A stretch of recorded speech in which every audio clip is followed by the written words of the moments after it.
Welcome to Self-Publishing with ALLi from the Alliance of Independent Authors. This week it's our production and distribution stream focusing on guiding indie authors through the many pathways to create, publish, and distribute their work. We'll explore strategies, weigh the pros and cons of different models, and help you find the best fit for your publishing journey. This Self-Publishing with ALLi podcast is sponsored by BookVault. Sell high-quality print-on-demand books directly to readers worldwide and earn maximum royalties selling directly. Automate fulfillment and create stunning special editions with BookVault Bespoke. Visit bookvault.app today for an instant quote. This podcast is also sponsored by Gatekeeper Press, the all-inclusive gold standard in publishing, offering authors 100% rights, royalties, satisfaction, and worldwide distribution. Gatekeeper Press, where authors are family. And here's your host for the Self-Publishing with ALLi podcast, Anna Featherstone. Welcome, writers, and hello to you wherever you are on this gorgeous spinning ball we call home. I'm Anna Featherstone, author, mentor, and ALLi's nonfiction advisor, and I'm coming to you today from the east coast of Australia on the unceded lands of the remarkable original storytellers of this place, the Biripi people.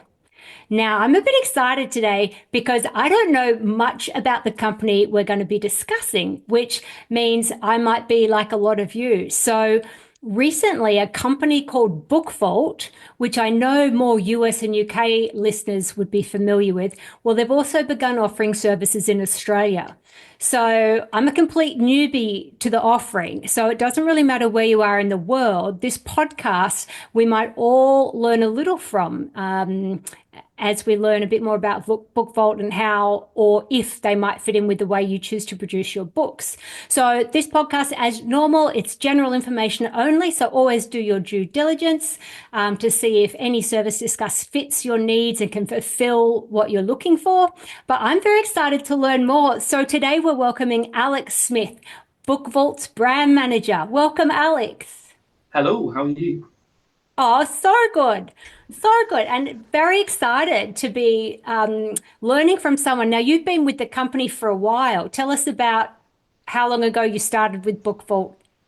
Yeah, so I've been with the company it's very close to 8 years, so 8 years in July. I started off as an apprentice and have kind of worked my way up and now the brand manager for BookVault. So it's been quite a journey. I've never been in books, came straight from school into a printers, didn't know the wonderful world of printing. Oh. And now I'm kind of stuck. So, yeah.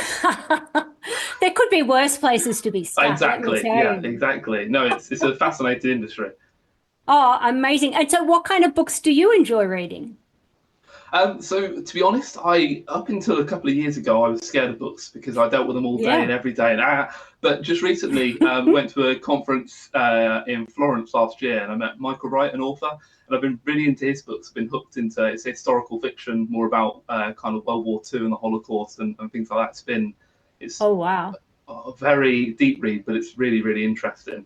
But as well, to kind of make it a bit more brighter into F1. I'm a big F1 fan, so there's plenty of books around there about that as well.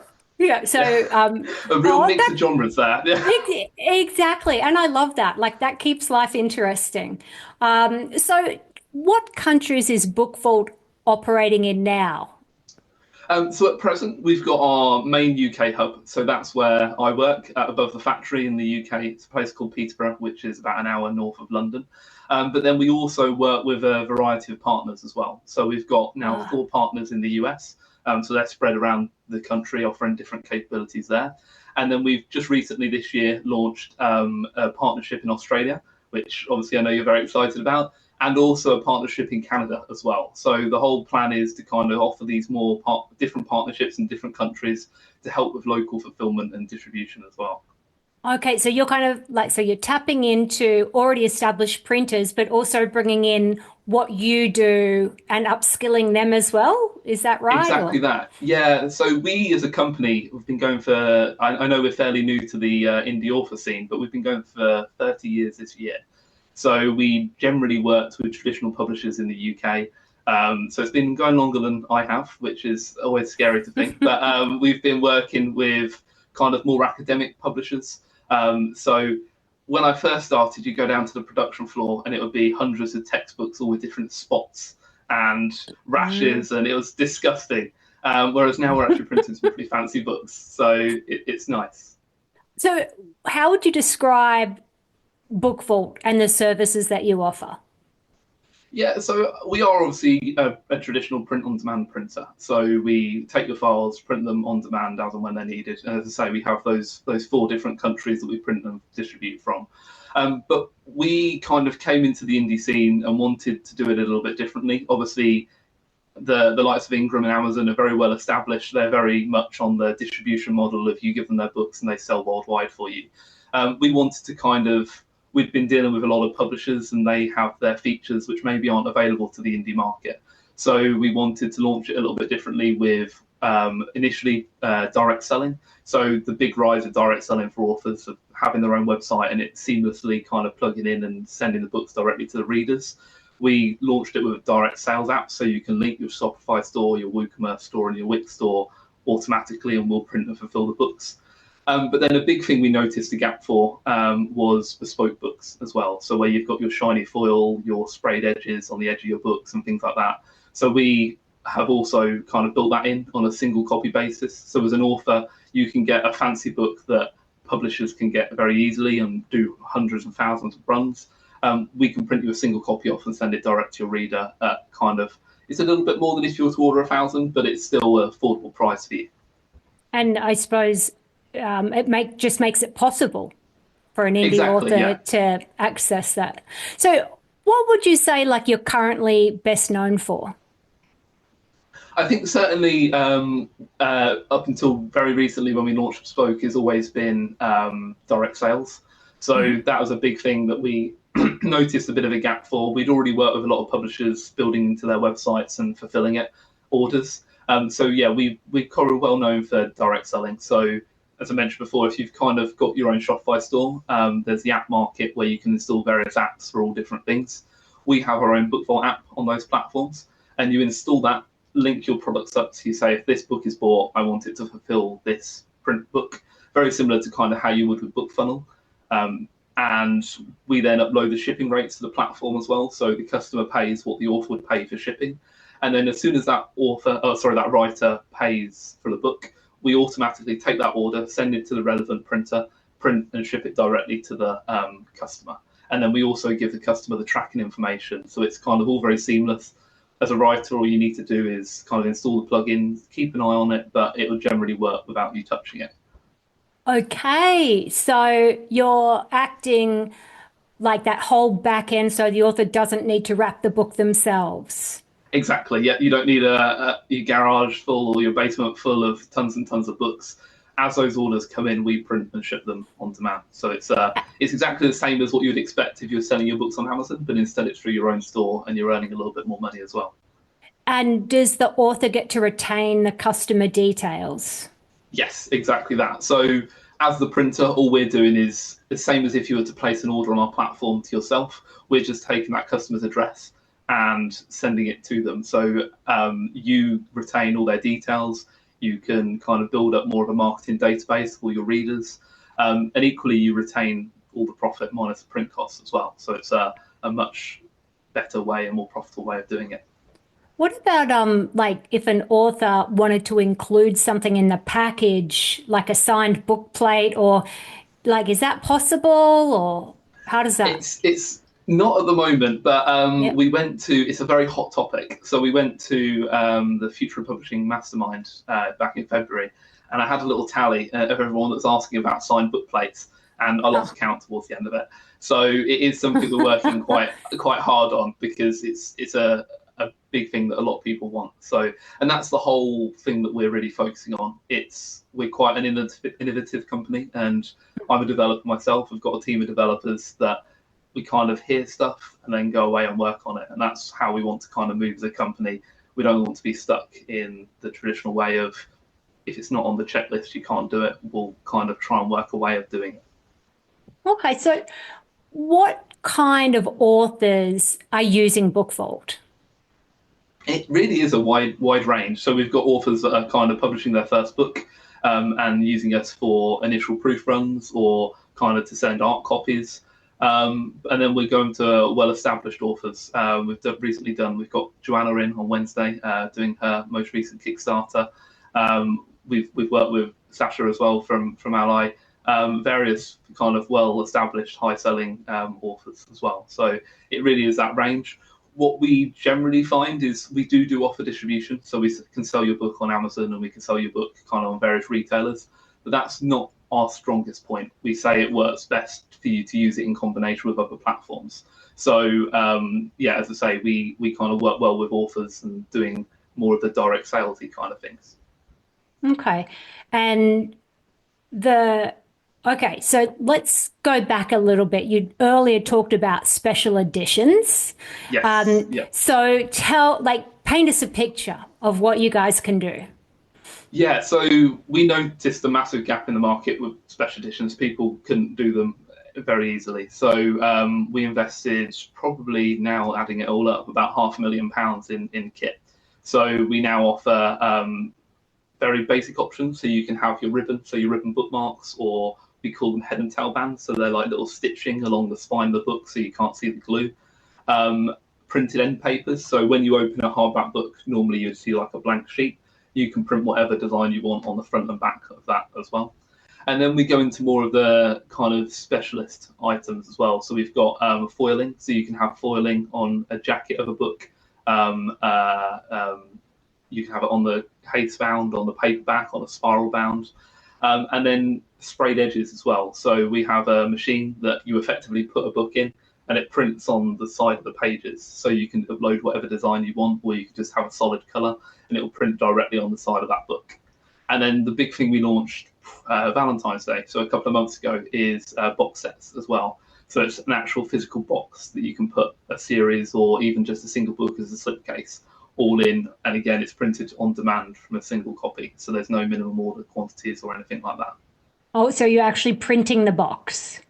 Yes, yeah. So you can design whatever you want on that box, and we'll print it and send it out to either the customer or yourself. So, wow. So that all sounds lovely, but how do you the technical side of getting the design to work with your systems? How does that work?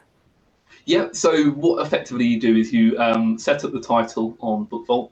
It's a good plug to mention there. So normally there's a title upload fee. And we've done that to stop people effectively using the platform for low content books. So we had someone upload 20,000 notebooks, all with different pictures of kittens on one weekend, and it absolutely crashed our system.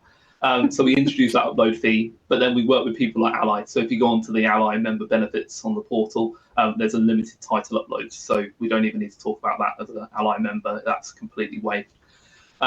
You set up the specifications, so you say how big your book is, how many pages, what you want on it, and then you get to a file upload page. And on that file upload page, you can download all the templates. So we've got guides on how to set them up, and the templates are sized exactly how your book is meant to be. And then you can either give it to your cover designer or design it yourself. And as I say, we've got guides, and the big thing is as well, we focus a lot on customer services. So if you do have any problems, you can either arrange a meeting, you can book a meeting online with us, or you can reach out via email and we'll be able to assist you too. Obviously, we can't design it for you. I don't think you'd want me designing a cover for you, to be honest.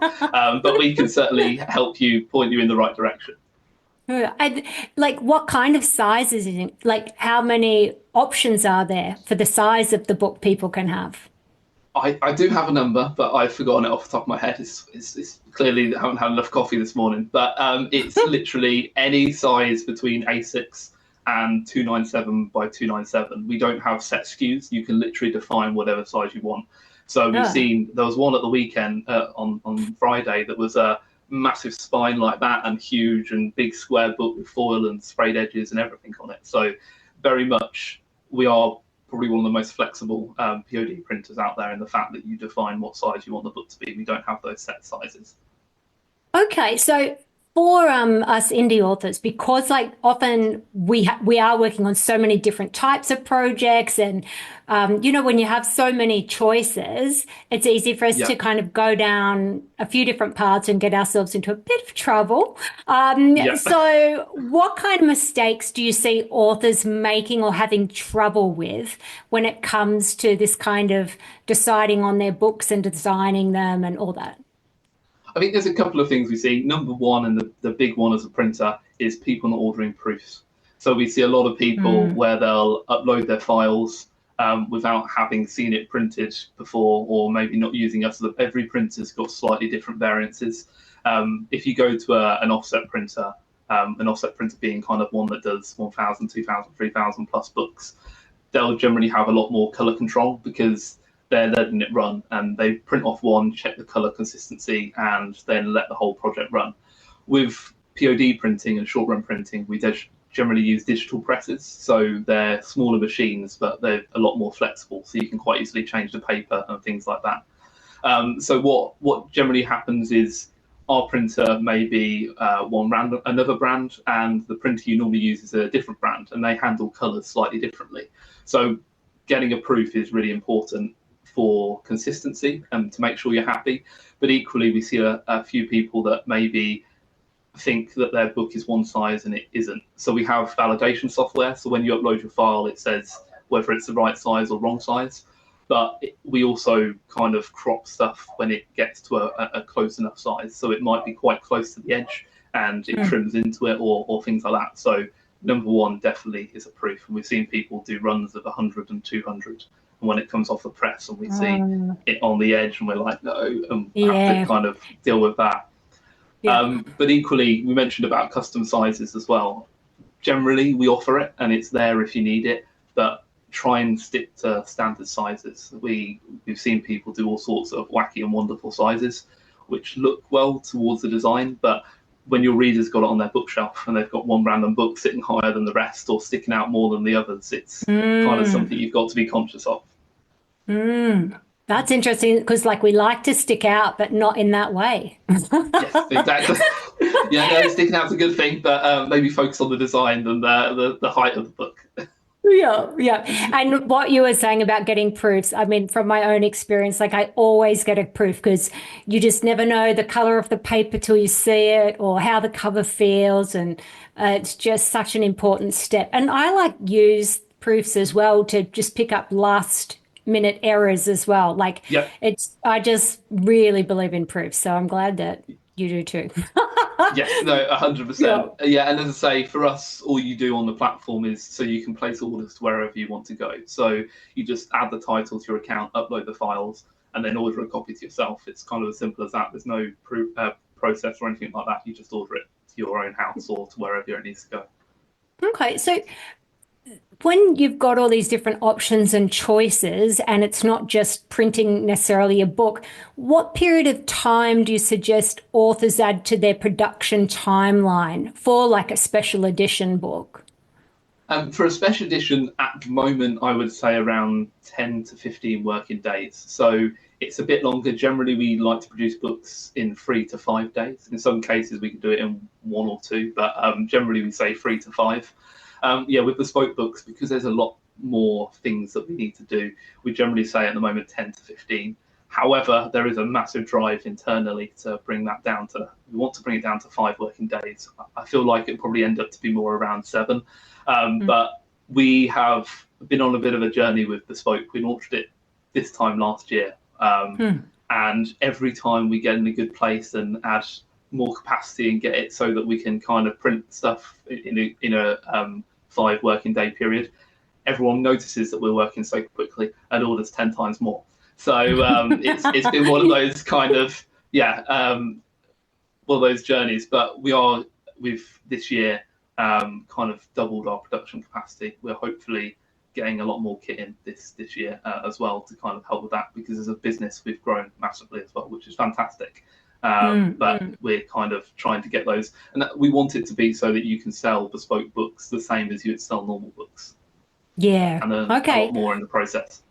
So obviously those kind of bespoke books and special editions, they're going to cost more. What are we looking at for if someone wants the foil or the sprayed edges or both, compared to just a normal book?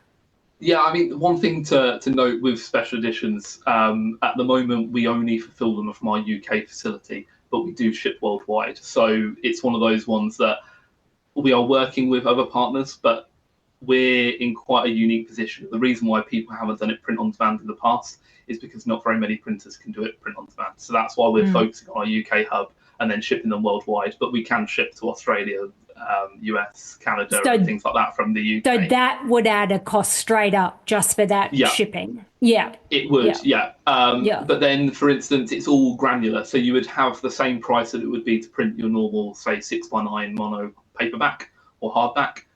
You then add the bespoke items onto it. So, for instance, foiling is £3.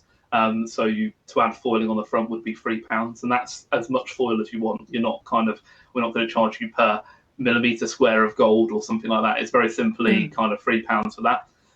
Sprayed edges, because of kind of the processes involved, that adds £6 per copy. So that again is there.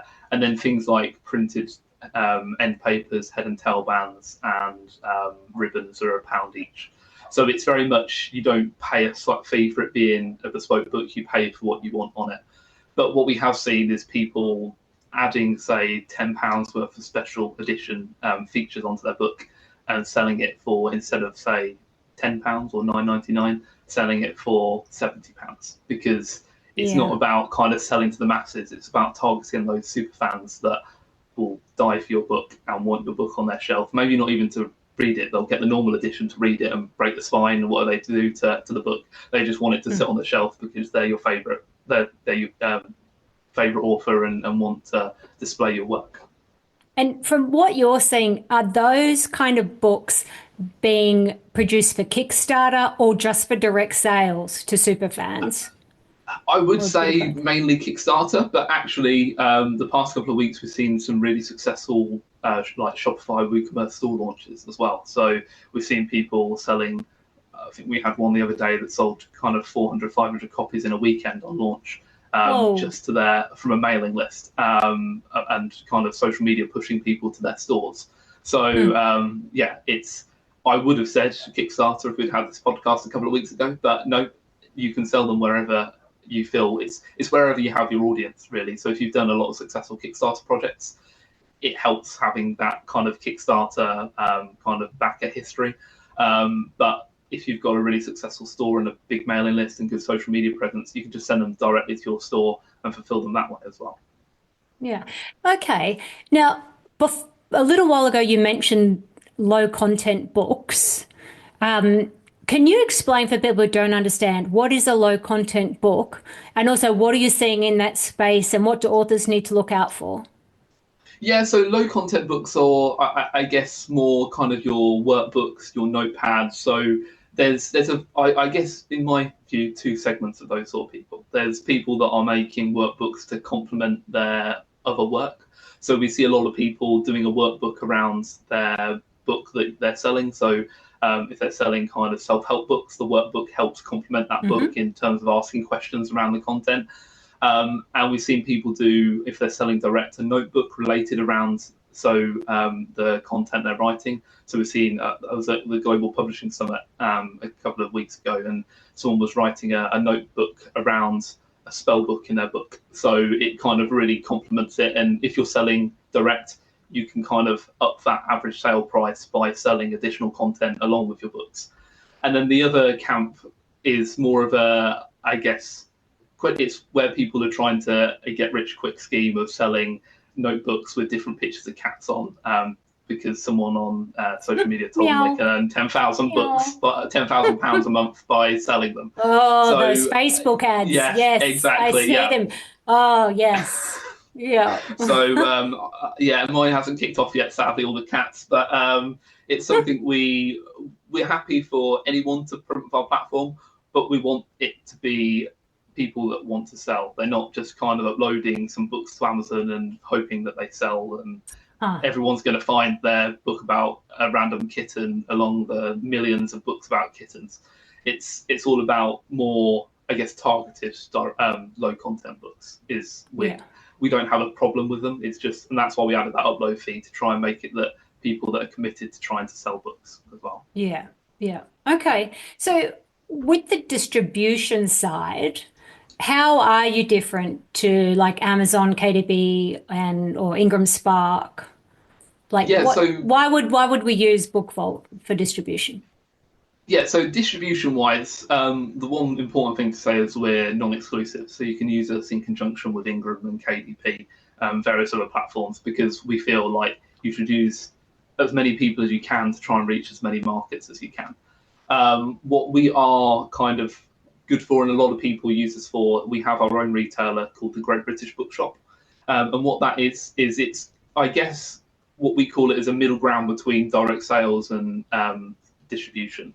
So it's our own store. We're making the money off printing your books. So effectively, we are allowing authors to sell their books as they would on Amazon, but we give them a much higher percentage earning. So if you sell on the Great British Bookshop, you earn 90% minus the print costs. So we take 10% fees for kind of the credit card transaction fees and things like that. And then 90% of that minus the print costs is what you would earn as compensation. And equally, we pay that out in 30 days as well. So it's a much quicker payout rate. So it's one of those, if you can't set up your direct sales store or don't want the hassle of it, it's a way of directing readers to that store and earning more than you would traditionally selling on Amazon. So how do you actually get an audience to your store, to that store? At the moment, it's very much driven by the authors that we have on the platform. So a lot of people direct people to their sales pages or their author pages and things like that. But it is, as I say, it's one of those that we are very much focusing on it being an interim to direct sales. So if you don't want the hassle of dealing with tax, or the accountant doesn't want you to set up your own store, it's a way of you directing people to a platform that isn't Amazon and earning more money from each sale of your book from that side of things. And so authors in America and Canada and Australia can also list their books on that site? Yes, exactly that. And it ships worldwide from our partners. That's kind of, as I say, we've grown very quickly. So that is something that's in the development plan. The Great British Bookshop worked very well for us when we were a UK-focused company. Now we're doing more worldwide. We are sorting out the branding and kind of changing that store. But yeah, that's kind of a worldwide store and ships worldwide there. But then, as I mentioned as well, we also work with a select handful of retailers as well. So we get your book on the Amazon platforms. We get it on various other kind of aggregators. So we work with Baker & Taylor, who are one of our printers in the US. They handle the distribution there via their Connect program. We also work with a few aggregators in the UK, Paperback Bookshop and various others, to get into things like Gardeners. So in the UK, if you've got bookstores, they go through Gardeners and they go through that way. And then coming very soon this year, we've got a wider distribution plan. So we're already beta testing a distributor in India, one in South Africa, and then one in Brazil as well. So that's kind of building more of those pieces to give more of a better worldwide distribution platform. Okay, so I'm going to dig into a bit of your printing background, seeing that's how you started. So for a lot of authors starting off, with their first book and getting it printed, like the whole thing about perfect bound, case bound, or saddle stitch, when you bind a book, what do you recommend people start with? Or what's the most popular? I would say probably the easiest one to get going with is paperback, or perfect bound, because it's quite a simple binding in the fact that you've got your cover. Generally, what you see on your cover file is what's going to get printed. And it's quite a low cost, simple wraparound of the text effectively. Saddle stitch you mentioned. So that is where instead of it being a spine and being glued, it's more of a booklet in the fact that you've got the staples in the middle there. And that works quite well for low page counts. So we see it work quite well for graphic novels or little comics or novellas as well. Some people use them for. But once you get over, I would say 30, 40 pages, it gets to the point where it won't lay flat and it sits open. And that's not really ideal. So yeah, perfect bound is where I would say to start. And the big thing we're about is obviously earning more money from your book. It's all about how you use your intellectual property and selling it as many formats as you can. So once you're happy with your paperback and you've got a bit more experience, then maybe look at doing a case bound. And that's where you've got your hardback book with more of the heavy kind of cover there. They're a little bit more complex in the fact of when you have your cover file, some of it will wrap round into the inside and round the edges, and it's slightly bigger than your text. So it takes a little bit, and we'd always recommend working with a designer who will exactly know what they're doing. But they're kind of a bit more complex. So it's why we say to maybe do that as a second, or to kind of complement your paperback book. But you can sell them for a higher price, which is obviously the name of the game. Okay, in the same kind of style of questioning, what about GSM? Like, how do people work out the thickness of their paper? Like, what's ideal? So, Yeah, so colors don't bleed through and it feels good to touch. Yeah, so we have, to work out the size of your book, we have a sizing calculator on our quote tool. So even without creating an account, you can work out the size of your book and get those kind of going before you've even created an account. In terms of which paper to use, we have two kind of, I guess, the trade style papers. So we've got the 70 cream, which is your, similar to what you get on KDP with your £60 cream, I think it is, where it's your cream of novel paper. And then we have 80 GSM bond, which is like a white paper. And that's very similar to what you would get in your printer at home to print letters on. And both of those work really well in terms of the transparency and whether you can see words and behind them and things like that. We also in BookVault offer a lot more speciality papers. So we have some more coated papers. So what that means is they've got more of a either matte or gloss finish to them. And what that does is if you're doing colour, for instance, so children's books, it brings out the colour a lot more and makes it more vibrant. But the joyful thing I mentioned earlier with BookVault is if you are struggling, reach out to the team. We've obviously got a library of 3 million, 4 million books now, so we see what works really well. So if you have any questions, either via email or video call, we'll be able to help. If you see it's an event as well, we also have a little swatch of all the different papers so you can feel and write on them and things like that as well. So it's one of those, you're not on your own, we're always here to help. So when you just mentioned 4 million books, now I'm thinking, ooh, tell me about a couple that you were like, oh my gosh, this book looks so cool. I can't, it's more all the bespoke books. We were so impressed. When we launched it, we were a bit nervous about, it's going to take a couple of months for people to get up to speed and get their books looking good. Within a couple of days, we were having some really, really fantastic covers. I think people have kind of been sat there waiting for us to launch it. Nora Ash has done a book. We take it to a lot of events. It's on our Instagram. And the gold foiling is so fine, but it works and complements the cover so well. And then underneath the jacket, she's also got some more foiling as holographic, which you don't expect, but is there. And it's really, really nice. So it's a lot of really, really cool books. Amy Campbell as well. She's done some really nice, they're kind of dragon-inspired books, and inside them you've got different full-colour page spreads of the dragons, and then in each chapter heading you've got different pictures of the scenes as well. It's really, really nice. So I've picked two there, but there's so many to choose from now. It's nice. Not just books about spots, as I said earlier. It's much nicer to have some actual nice-looking books. Yeah. And what are the interesting things you're now seeing in this space, and what are you getting excited about for the future? Like, what's actually possible? Where do you see print books going? I think it's for us, and this is what we're pushing towards this year, is it's less about just your print book. It's more about the experience and the package that you build for your readers. So you can keep selling the traditional trade books at kind of a low RRP and making a smaller margin.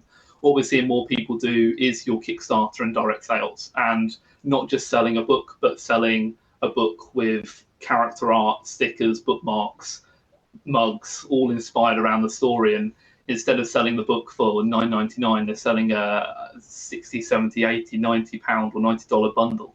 So what we're pushing for, we've just invested in some new machinery, and we've been doing it with our sister business. We've got a company called Photo Bubble, in which is kind of like a Snapfish competitor, where we're doing mugs and T-shirts and things like that. It's bringing those two brands together so that we can offer people to print their book and also their mug, T-shirt, bookmarks, all in one package and send it directly to the customer. So at the moment, authors are having to either do it themselves at their kitchen table, or they're having to order from here, and pay 3 lots for shipping.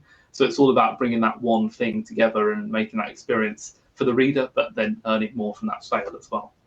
Yeah, right. Oh, you've obviously seen my kitchen table. Bookmarks from somewhere here, and then something else from somewhere. Okay. Yeah. So what what is something you'd like to leave people with when they're thinking about choosing a printer for their book? Yeah, I think the thing that we really like to focus on is quality. So when you look at the price, generally our pricing sits on par or actually below IngramSpark, and then slightly more than KDP. But the reason for that is because we want to put more ink on paper, we want to use more quality paper, and we want to produce a book that will be nice to the reader. Obviously, you do get very good books from those guys, but we want to make sure that the quality you receive is kind of the highest possible we can. So as a kind of author, it's not so much about price, it's also about what that end reader is kind of receiving. And when you look at doing direct sales as well, you've got to think that you're not kind of hidden behind Amazon. You are your own brand, and people are buying from you, and they're kind of going to be reaching out with customer service to you as well. So it's all about that balance between, finding a good quality printer and also a good cost printer as well. Okay, and where can people actually find more about BookVault? So we've got our website, which is bookvault.app, and you can also find us on social media under BookVault as well. And on that platform, you can find more about our services. Mentioned you can book a meeting, so if you want to have more of an introductory call and kind of find out how we can help you. And then also we've got our quoting tool as well. So as I mentioned before, if you want to look at doing bespoke books or printing your books with us, without creating an account, you can set up a quote and kind of work out how much it will cost before you get going as well. Okay, and if you were going to write a book, Alex, what would you write it about? Oh, gosh, you put me on the spot there. I've always thought about, I'm quite a techie guy, so I do a lot of stuff with little computers and things like that. I've always wanted to do like a book about those and tutorials and things like that I've learned over the years, but finding the time is one of those other things. I'm very much more of a writing code than writing books, which is probably where my strong foot lies anyway. So yeah. Oh, well, that's all right. We'll keep you helping produce all our books. Exactly. Yeah, I'll focus on that one. Yeah. Yeah. Well, we really appreciate your time today. I have a much better understanding now of what BookVault does and is. And any last words for anyone out there? I think it's one of those that, and that's how we've grown to where we have kind of feedback, and that's the big thing that we strive on. Is we wouldn't have done bespoke books if people didn't ask for it. We wouldn't have done this if people didn't ask for it. Sadly, some cases will have to say no, but try and see whether we can do it and where we can help as well. So don't be afraid to reach out. It's like a bit of a challenge, isn't it? It's like a fun challenge to see, can you adapt to create something new? We as a company, our owner Andy Cork, he has always been a yes man. So when I first started, we'd kind of get the traditional publishers asking if he can do it. He'll say yes and then come to us and say, yeah, we've agreed to do this. And we all kind of run around with our hands on our heads and try to work out how we're going to do it. But it's enabled us to adapt to where we are and offer what we do. So it's a kind of good mentality as a printer to have. Yeah, that's so cool. Well, thanks, Alex. And thank you to all you listeners out there as well, tuning in to skill up and soak in all there is to learn about indie publishing. I'm Anna Featherstone for ALLi, and I look forward to joining you again next time. And again, thanks, Alex, for explaining it all so well. Until next time, ciao for now. You've been listening to the production and distribution stream of the Self-Publishing with ALLi podcast with Anna Featherstone. This Self-Publishing with ALLi podcast is sponsored by BookVault. Sell high-quality print-on-demand books directly to readers worldwide and earn maximum royalties selling directly. Automate fulfillment and create stunning special editions with BookVault Bespoke. Visit bookvault.app today for an instant quote. This podcast is also sponsored by Gatekeeper Press, the all-inclusive gold standard in publishing, offering authors 100% rights, royalties, satisfaction, and worldwide distribution. Gatekeeper Press, where authors are family. And if you haven't already, we invite you to join our organization and become a self-publishing ally. You can do that at allianceindependentauthors.org.